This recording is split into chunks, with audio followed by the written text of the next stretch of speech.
about uprisings around the world. Now, this new American Spring, which 1.8 to 30 million people are on board with, whether they'll show up, who knows? It's kind of the one-up of the truck drivers who are going to block off, basically jam up the country, create the world's largest traffic jam in history. And I think they did, but to no avail. I mean, the government just simply won't listen. They can't hear you from their ivory tower, you know what I mean? They won't listen to you. They don't think you're smart enough to... The people don't know what they want. We have to think for them. So, all the legitimate grievances, and there are... Yes, Obama is a dictator. Now, as a Canadian, I'll tell you this, because I actually follow what goes on. As bad as my Prime Minister is, and there's a lot of people who don't like him just because they're brainwashed to not like him. They don't know why they don't like him. I'll tell you what I don't like about my Prime Minister. The fact that he's a globalist, and the other fact that, he's, well, basically that's the big one, is that he's a globalist. And he's hurting our country through the, basically selling us out to this country, that country, and whatever. Now, with the Trans-Pacific Trade Partnership, until we see what Canada's role is there, I won't know how I feel about it. But are there some good things he's doing? Yes, there are some good things. And it's not one guy, it's a whole team of them, right? For the most part, this is the part a lot of people don't like when I say this, is the Harper government is actually one of the best governments we've had in a long time. They are the least corrupt, so to speak. And I know people say, well, yeah, but he's done this and he's done this. The measuring stick is the Liberals. I mean, we're still examining corruption from the Liberals beyond belief.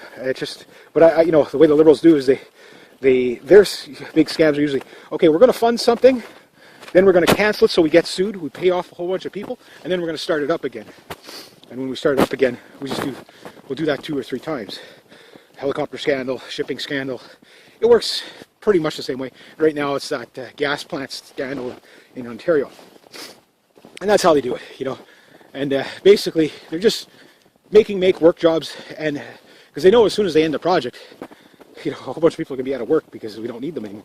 So that's what they do. Maybe their intentions are good. They keep make work projects going. But because we have that kind of mentality and thinking, it only leads to more corruption. Now, the NDP are socialist communists. The whole NDP party was basically called what it is because when the party started, they were sympathetic to communists, but at the time it was illegal to be a communist, an open communist. You couldn't admit it. So a social democrat works just as well. We'll just change the name.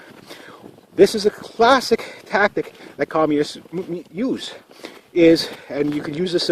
This is why Agenda 21 is so much like communism. Green communism. They use the same formula and repackage it in the rainbow of a greener planet, which now it's just about enslavement. And newspeak is what comes up. Basically, war is peace, peace is war. 2 + 2 can make 5. The idea is to have people confused, to make them question everything, but never the right thing. That's the biggest thing about communism. You want to keep them questioning things, but don't give them any answers. And again, use words to words are weapons, the same as food or same as guns or anything. Words are weapons, and what you want to do is dumb down the masses so that they'll just associate certain words with good things or bad things. Socialist, good thing. No, it's not. It's neither good nor bad. It depends on do the people want that social program or not. Most things aren't voted in; they're brought in by minority rule. Hence, in Canada, we're a socialist, fascist country. A lot of people don't, as soon as you say fascist, they think of neo-Nazis. You're missing the point. You need to know what the definition of fascism is. And once you realize that all the big corporations in the world, let alone just in this country, are making money because the laws from the government favor the businesses, the corporations. You have fascism. Mussolini said it best. Merger of business and state, you will have fascism. Now, what they call crony capitalism is really crony fascism. And what's important about this is that all this plays back into why the people are in grievance. Is because when 3 billion people are, or out of the 1%ers, 85% of the 1%ers own the same amount of wealth as the poorest 3 billion. Now, there's a lot of things to factor in here. Number one, people live in countries that don't have economic freedom. They don't have, they're dictatorships, communists and dictators. That's, like South America. You get rid of your communists and dictators, people may be able to make businesses. Now there you have civil wars, and you also have corrupt organizations, mafias, you name it. So they got other things. That's why they're poor, because there's somebody holding them back. In a free capitalist market, you don't get held back, but you also don't get bailouts, which is the problem we have. Like, I mean, you take the richest people in the world, okay, the people who got there through working hard, nobody has a problem with that. People even inherited, okay, yeah, you're like, you weasel, you don't deserve it, but, you're not an evil person because you were born into the right lottery of bloodlines.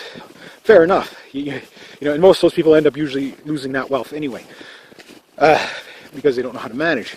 But the problem is when you have the people, like all these mega banks that make billions and billions of dollars a week in profits, okay, well, how did they do that? It's because they're being bailed out by the taxpayer.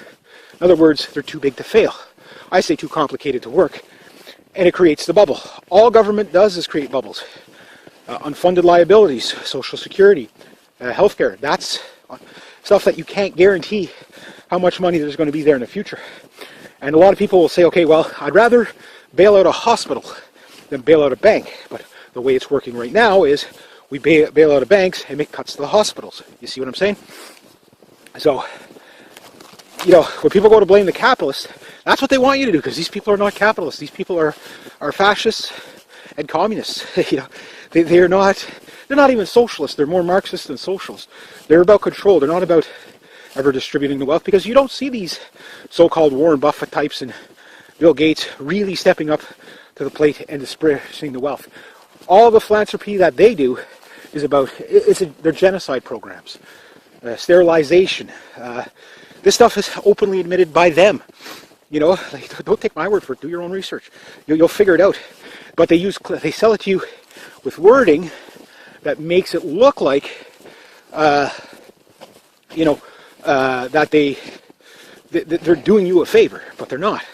At the end, they're taking your land by using words. How do they do this? Well, those people are too rich. They didn't build it themselves. You're like, yeah, that's right. They didn't build themselves. I should get some of that. Yeah, we're going to just spread the wealth. All they do is get rid of the middle class. And, I mean, think of the biggest conundrum, okay? Got Bill Gates, the guy who brought to you the blueprint. Okay, whether he stole it or not, that's irrelevant. But he brought you the blueprint of the internet and worldwide communication. But yet, he is the most genocidal maniac on the planet. I mean, he thinks there's literally too many people on the planet. And I can't fathom why there's too many trees on the planet. Oh, but trees are useful. Sure, they're useful, but they hinder progress because you have to cut them down to make a road. But if we want roads, can't have trees. Okay. Well, there's too many roads. Okay. Well, without roads, you can't go anywhere. Okay. Well, there's too many people. Okay. No, there's not too many people. That's like saying there's too many drops of water in the ocean. That's like saying there's too many ants on the planet. Have you seen the size of this planet? Even if you look at maps where there's human habitation. Okay. And this does play into what this revolution is coming up. This is what people are upset about. Is when you look at it, it's very, very simple. You can see that the red dots of the areas, would not even look like specks of dust if they were actual individuals. Like they're saying this is where the group and density of people are. It's not too big. What the problem is the distributing of wealth is not really designed to actually better humanity. It's designed to make those 1%ers even richer. In other words, hoard all the wealth so you can control the food. Once you control the food, you can kill everybody. That's how they executed people in Russia, Ukraine. They starved them out. They don't have to fight them; they just starve them out. Okay, and that's what these genocidal maniacs do. The next thing is if you have destabilization or wars in your area, civil wars, whatever, tribal wars, or whatever it is, you're not going to prosper. And what are most of these wars about? Resources. So the resources are not owned by the people; they're owned by corporations. But the people need to say, "Look, no, those were really everybody's." And we're all going to equally prosper. If you want to mine a resource or do something like that, I'm okay with that, providing you front the cost. But the second tax dollars get used to boost you up, then you got to start paying out some dividend checks, buddy. That type of thing. and of course, only exploit the resources that people want you to exploit. So we don't have democracy. There's very few constitutional republics out there. Canada is a monarchy system. The United States is a republic. It's not a democracy. It's a republic. Okay? And although it's kind of used as a democracy, there is no democracy. History tells us that most people have been controlled all their lives, that they have never really actually experienced true freedom. True freedom doesn't mean you can do whatever you want to no limit. There are limitations. For example, you can't damage the environment, and you can't hurt, you can do whatever you want as long as you're not hurting anybody else or anything. Then, at that point, what's acceptable in most society will be okay. The problem is most of the planet is left-wing. Yes, I know that's going to hurt us conservative-minded people. Even I, to a degree, am fairly left-wing on certain ideas. But, to me, 2 + 2 cannot ever make 5, no matter how much they lie. And because of that, I know there's certain things you can fund, certain things you can't. Hence, bringing us back to what this whole revolution is going to be about, the American Spring, is about exactly that. The people are fed up that the resources are controlled by people who have interest at odds to the greater good of the people. Okay? And that's the big one. The next one is, if the specifics are, is the protection of your country is being eroded through mass immigration. I'm not blaming immigrants for the world. I am not against complete immigration. I'm not completely against it. But you need to know what you have in your country. You can't, it's easy to get rid of the illegals if you say, hey, look, we're just not going to support you on anything. They'll just leave naturally. Now, is it fair from a humanitarian point of view? Probably not, but you got to ask the question, well, if you're from one of these countries that you want to sneak out of it, why is it? It's probably because your country is so bad. Well, going to another country, it's eventually going to get like that. You really got to fight where your feet are, and that's what these revolutions are about, is people saying, you know what, it's not up to me to leave because I can't live up to the expectations and ideals and ordeals of these Orwellian, authoritarian, genocidal maniacs. What it is people saying, we're going to take back our resources so we don't have to worry about that. In other words, you're going to get another revolution. Now, I really do think revolution versus reset, the reset button is much safer to press. However, there's just too many people angry. Because the minority of the country in the United States, because that's where this is going to take place, depending on how big it is, even if only 1,000 people show up, it's going to create buzz and noise. Tens of thousands? Okay, a few million? If they actually oust the President of the United States and all the corrupt congressmen, which they will not be able to get close to them without getting shot, what will probably happen is, even if they were successful to do this, the majority of the country is left-wing. You've brought people in that will support Obama because they get gifts from him. Okay, so they've already have a victim class mentality with bred in with an entitlement mentality. Not all of them, I get it, but that's the people they've been bringing in. Hence, you will have a revolution because people say, well, democracy failed. Even in Egypt, okay, where they overthrew Morsi. Technically, you could say that was democratic because they said, you're fired. 20 million people said, you're fired. Okay? But maybe the majority, the other 60 million, actually want him there. This is the problem. This guarantees radical begets radical. This guarantees you will have a shooting war within the next few years. Because if the Tea Party and the right-wingers and stuff like that, the villainization that's taking place now will only maximize, and the pushback is basically, well, these people are starting to fight back, so we need to bring in voter stock that will compliantly come from countries where communists and dictators are there. So to them, the American dream is not so much, I'm going to make the best for myself. What it's going to be is, it's just better than what we have already. I'm not picking on it. It's just the way that the world works, And they will vote in, or pass laws. And I mean, the whole thing is, look at all the executive orders that Obama has done. And again, as a Canadian, I didn't really follow in 2008. I wasn't really following the elections too much. But after hearing his speech, Obama's speech, I would have voted for him on all the promises he didn't keep. I definitely would have voted for him the second time. But you have to understand, the reason why people vote for him is the Democratic people, they really can't see that, they're not going to benefit from this. They're never going to benefit from Obamacare. They're not. It doesn't take much research to figure out that all these elites are really at odds of interest of the people. They're all on the same side. They give you the illusion that you're voting for something different, but you're not. You're getting the same thing. Now the people who are at odds with it are paying attention, saying, look, there is no left-right paradigm. It's just semantics. It's just, at the end of the day, you get higher taxation and less quality and a bigger government and more freedoms lost. That's all you get. Now, you have to understand, because the majority of in the last election, the majority of the country was left. I think after the last election, things have been very well sliding downhill. Polls are unreliable, but I do believe Obama is slipping in the polls. But again, polls are unreliable. Again, what questions are asking? Who did they ask? You go to a community that Obama's been kind of propping up, they're going to say great things about him. But most of these people can't see the dictatorial powers that he's using to accomplish his goals. When you have the Congress saying, look, this guy is a dictator, we don't want to face up to it, but he is. He's made the Congress obsolete. And he's no stranger to saying how he would like to go around Congress. If you were to put it from 1933 to 1939, you're at about 1936 in the Hitler agenda. There are so many parallels between Hitler and Obama, it is not funny, or Joseph Stalin, Obama. Now, it's like, yeah, but these guys killed millions of people, you can't compare Obama to that. Are you sure about that?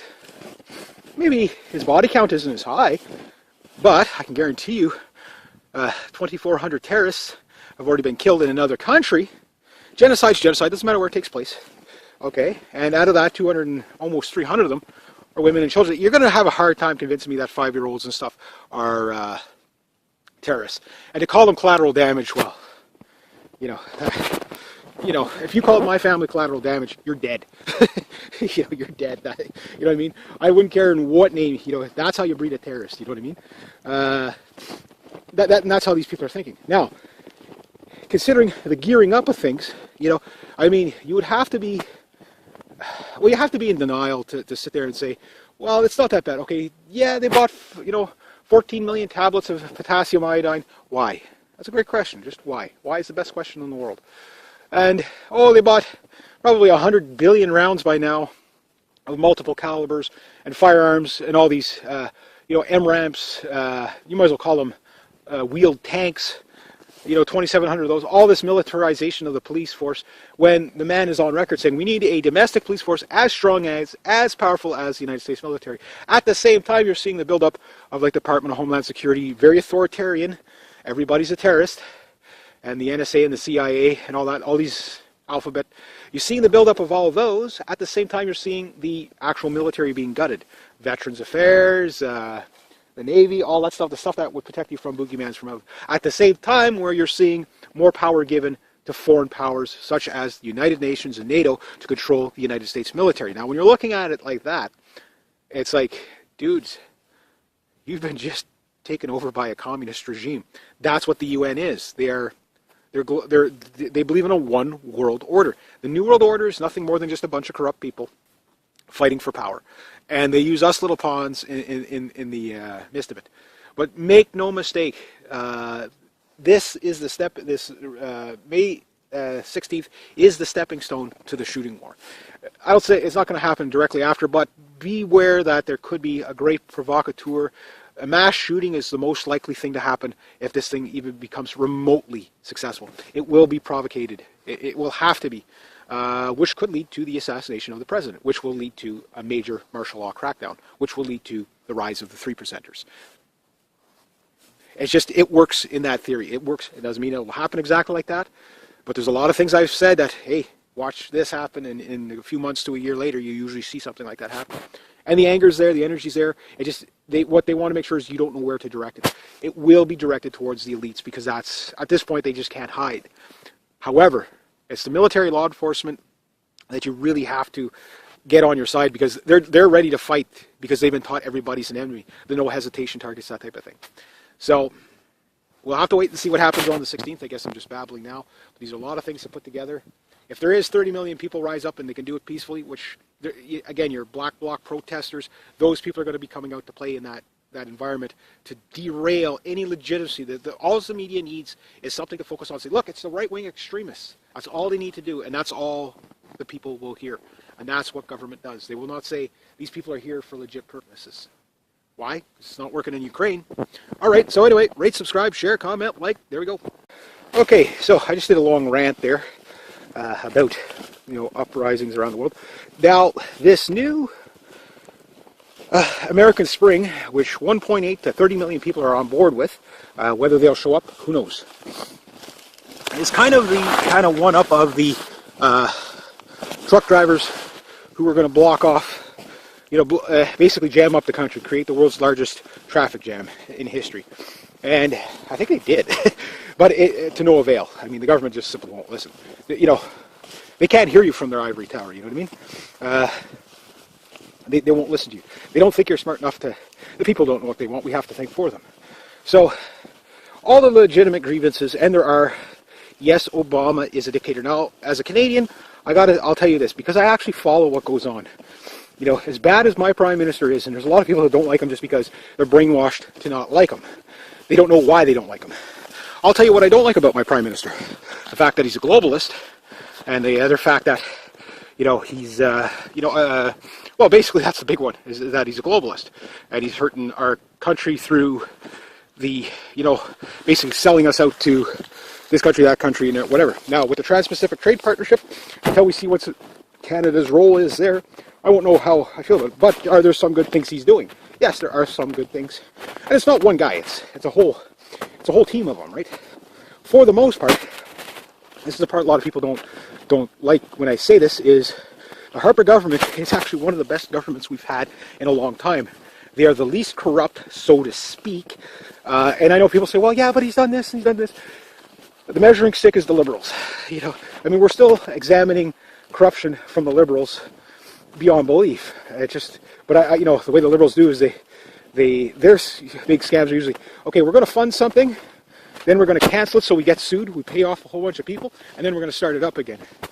And when we start it up again, we'll do that 2 or 3 times. Helicopter scandal, shipping scandal.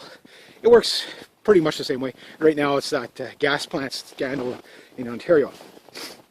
And that's how they do it, And basically, they're just make work jobs, and because they know as soon as they end the project, a whole bunch of people are going to be out of work because we don't need them anymore.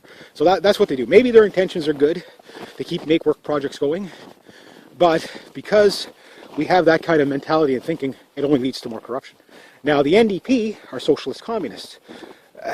The whole NDP party was basically called what it is because when the party started, they were sympathetic to communists, but at the time it was illegal to be a communist, an open communist. You couldn't admit it.